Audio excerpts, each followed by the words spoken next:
ladies and gentlemen, Mr. Richard Wilmore. Welcome to Make Your Day Richer, everyone. Thanks for being here. Sit, relax. We made it to Friday. How exciting. For over 4 decades, my guest has been a mentor, a friend, and a guide to young people. And now he's a fantastic author. Dennis Quinn is here to share his incredible story with Big Brothers Big Sisters and his beautiful new book, Stick Figures, A Big Brother Remembers. You are not going to want to miss this story. So buckle up. Press that like button, press that share button, and let's start the show. Make your day richer than it was before. Got some good times knocking upon your front door.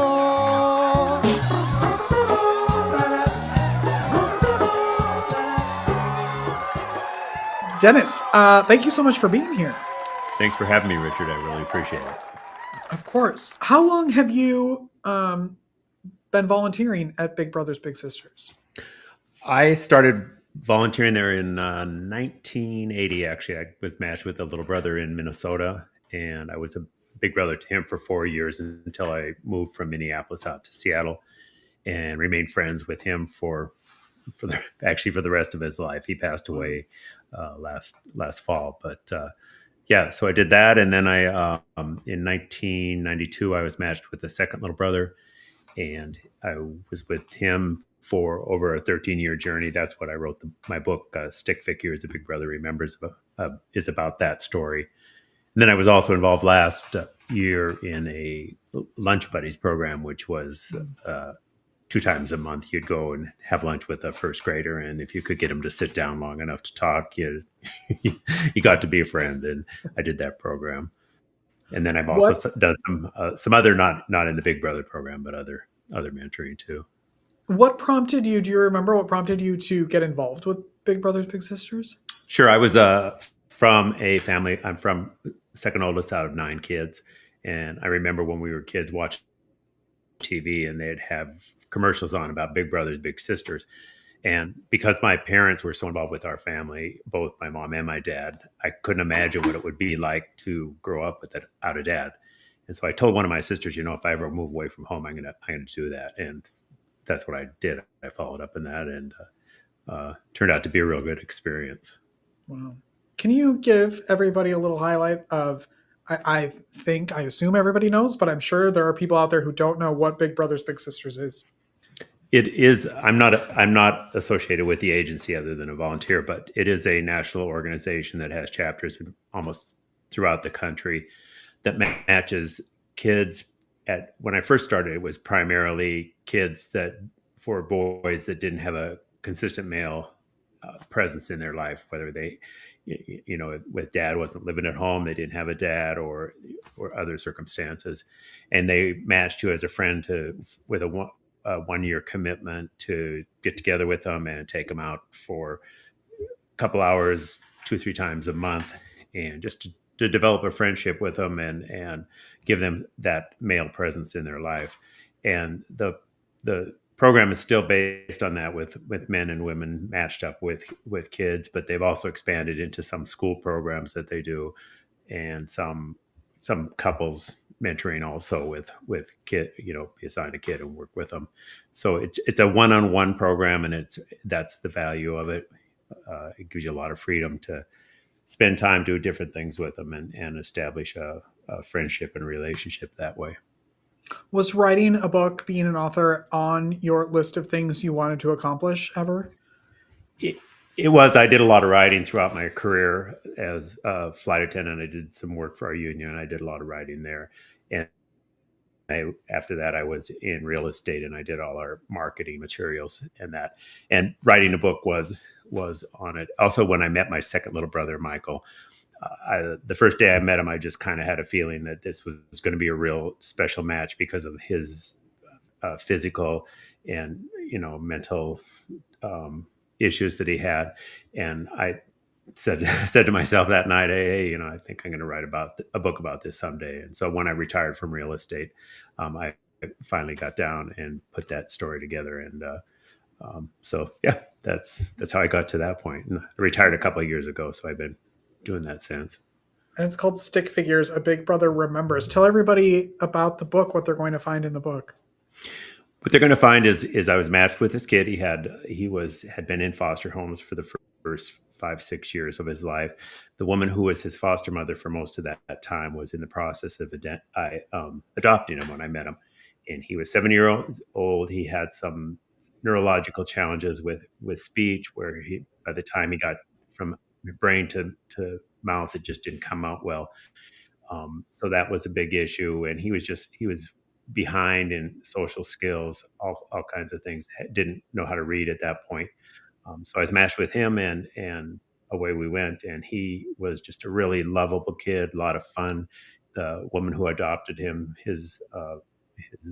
her name was Betty, and Betty was just as supportive and as wonderful as you could be. She really advocated hard for that kid, and he made a lot of great progress. And then about 5-6 years into it, he developed mental illness, and then from that point on, it took a real change in both of our lives. And so the story follows that. It follows from when I met him until for a 13-year period. The Sticks Figures comes from when we would get together. I made him a calendar because he had trouble with transition. So I made him a calendar that I gave to him when I first met him, to write down when we were going to get together the next time. And how that worked was, we started after we would come home from an outing, we'd sit down with his mom and get the calendar and write down when we were going to meet again. But what happened was, I started drawing little stick figures in the day we had just completed. It was a big stick figure and a little stick figure of either, biking or swimming or in a boat. I mean, they were really basic. That was the pinnacle of my artistic ability. So he had over a 4-year period, he had a good collection of those that he would look through. He would look back and had kind of a little written, drawn history of what we had done. When he developed mental illness, in one of his moves, the calendars were lost. That's how it is. And then the stick figure ties together at the end too. So What was it like to go back that much time and to, in some ways, like relive that experience? What was it like to write about it? it was real good. I had written the book in parts. I had written the stories as I went along at different periods, had worked a lot on it during COVID. And then when I retired, really got serious about finishing it up. But it was good. There were some really great laughs that we had. There were some real tough play parts, and it just helped me relive that, gave me some closure. It helped me appreciate what we had together, and it helped me really appreciate how much it had changed me as a person. I think people go into mentoring, I know I did when I started, I'm going to go in and help this kid, save his life, turn him all around. And you find out that the kid helps you turn your life around. And so that's one of the reasons I wrote it, is because it was an interesting story that was a rare setup. And also I would like to encourage other people, especially younger people. There's always a list of kids that are waiting for big brothers and big sisters, and to step forward and do that, it had an enormous impact on my life. It really opened my eyes, and I think anybody can be rewarded by doing that, simply in how much it touches you and helps you become a better person. It's hard to obviously like look back and go, well, because of this, or because I was doing that, this happened. But like, what are some things that you learned from him and from working with Big Brothers Big Sisters? I learned, number one, you cannot change these. I mean, you cannot fix these kids or make them turn out a certain way, but you can be a friend. I learned that there's a bigger world out there. That I had grown up in a stable family of 9 kids. I had a paper route when I was a kid. When I had my paper route, I was saving money to upgrade my bicycle. The first little brother I met, he lived alone with his mom and him. He had a paper route, but he was giving her the money to help pay the rent. And so it was really different scope, but it was helpful to do that, to spend the time with him and learn that, and become close friends, just simply because of the time that we spent together. It also gave me, especially with Mike, the second little brother, his illness was really a kind of challenging to my spiritual beliefs. And why would a kid be put on earth in this situation and be given a chance, and then help it making progress, and then something else happened. And so it really made me think about that. It also helped me. It gave me some stability because I had made a commitment to get together with these kids, and especially the first one when I had first started flying, there was a lot of free time, a lot of unstructured time, and it helped me. I knew I had this commitment for a couple hours every week, and that just gave me some stability and helped me get my feet on the ground in one place. Who would you say that the book is for? Like, who should be reading Stick Figures? It's a heartwarming story. It's got some great highs and great lows in it. A lot of people who I've found read it are people who have family members or close friends who have had mental illness, and they see some of the struggles that they went through. I think it's good for people who of any age that are thinking of maybe doing some volunteer work or helping somebody out, or think it takes too much time, because it shows the paybacks that you get.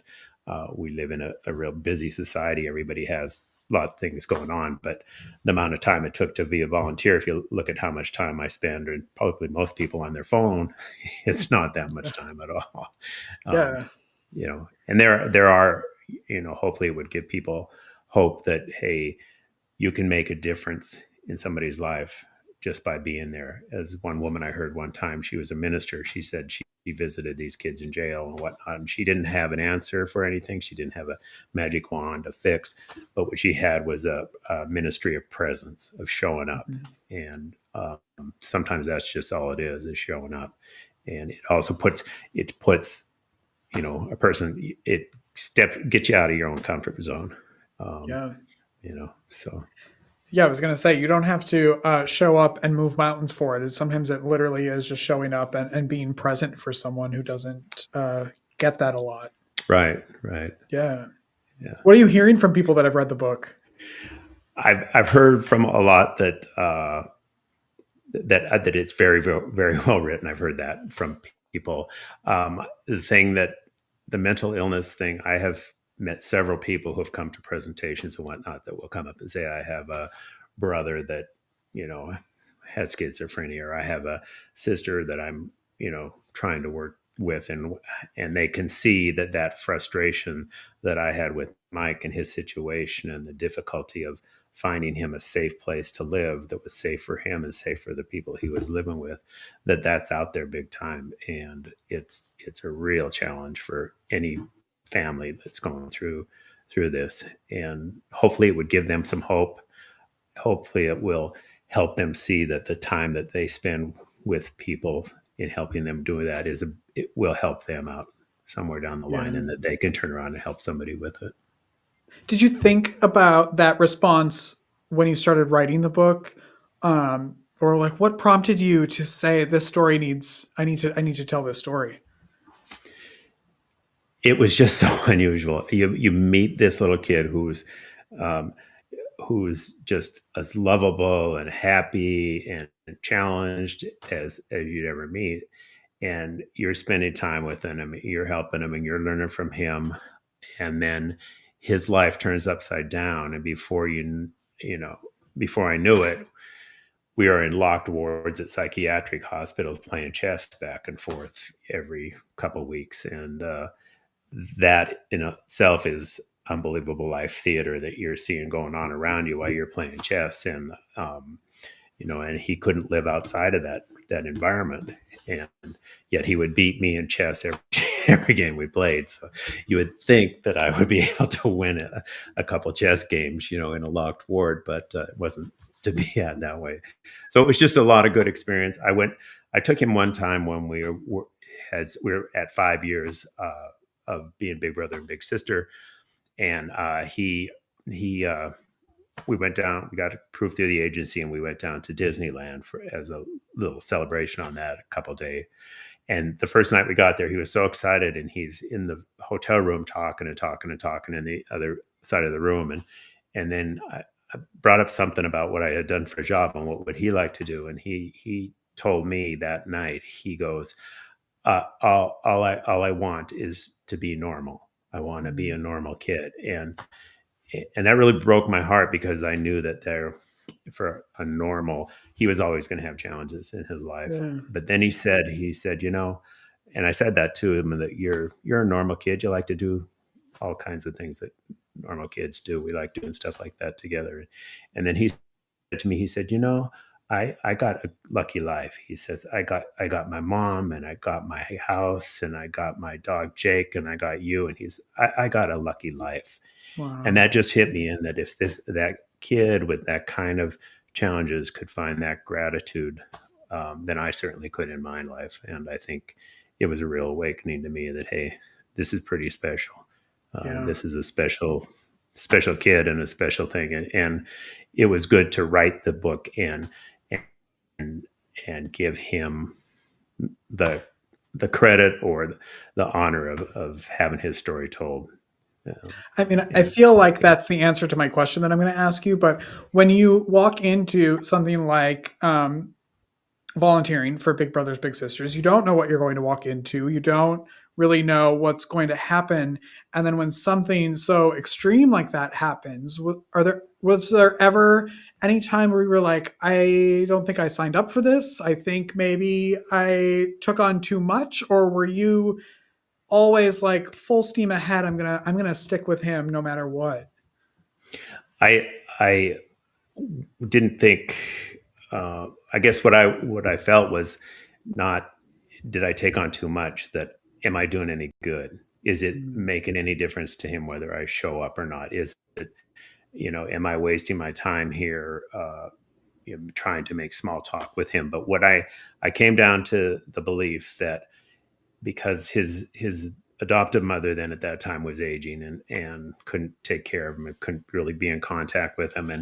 And I just wanted him to know that no matter what happens, that I was going to be, you're going to have this connection to what life used to be, that I'm going to still see you and do that. And I told him if he ever ran away, I wasn't going to come looking for him again. That happened several times, but that, he could always contact me and know that we would talk. And for me, then it got to be to the point where I would, every time before I went in there, I'd have to stop and just pray a little bit, that whatever goes on, whatever condition in, that this is something, hopefully that this will be something good for him.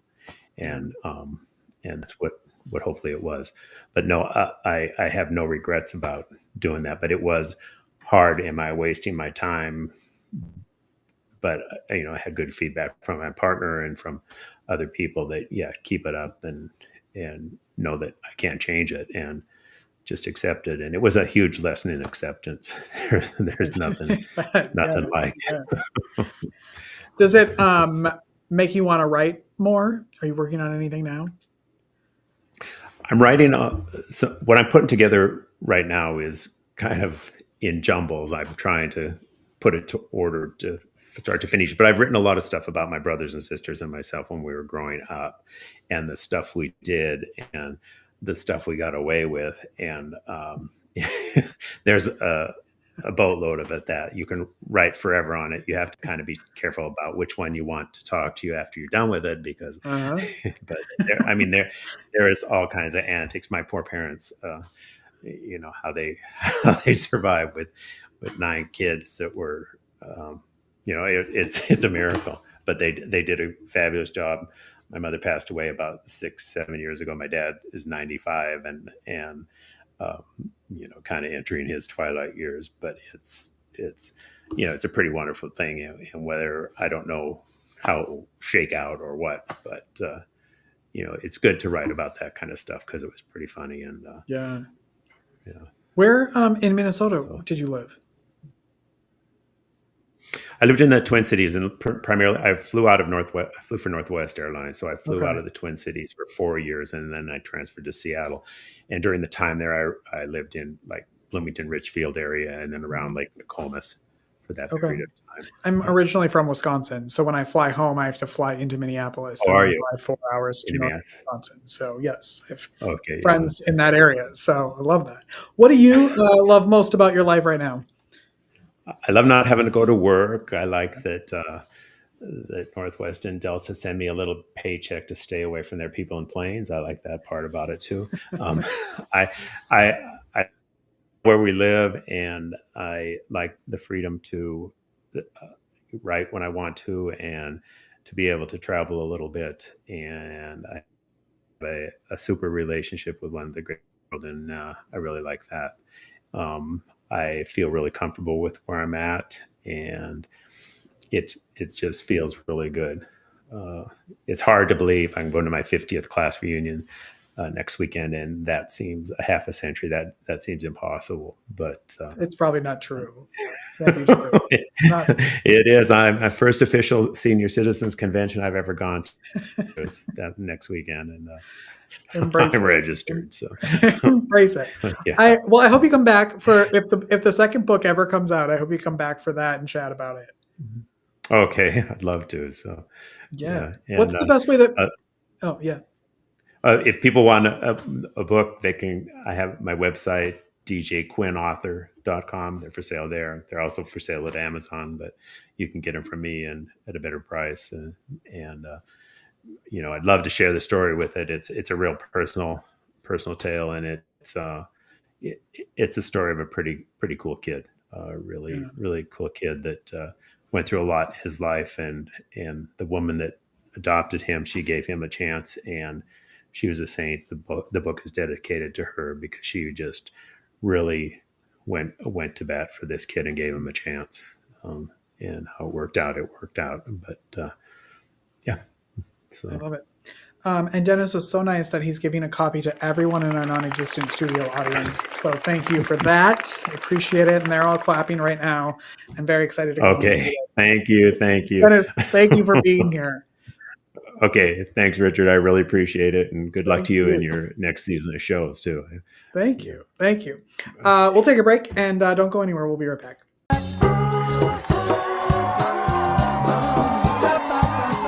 Life is difficult. Are you feeling overwhelmed or like you could use a little support for your mental well-being? Visit the Help Hub. It's the most comprehensive and inclusive free online destination for mental health resources, helpful tools, crisis hotlines, and supportive content. Just go to thehelphub.co to find the resources you need when you need them most. Unlike other resource pages, the Help Hub is divided into 16 different categories, ensuring that everyone in every community has access to the resources and support that matches their unique needs. Find the help you're looking for at thehelphub.co.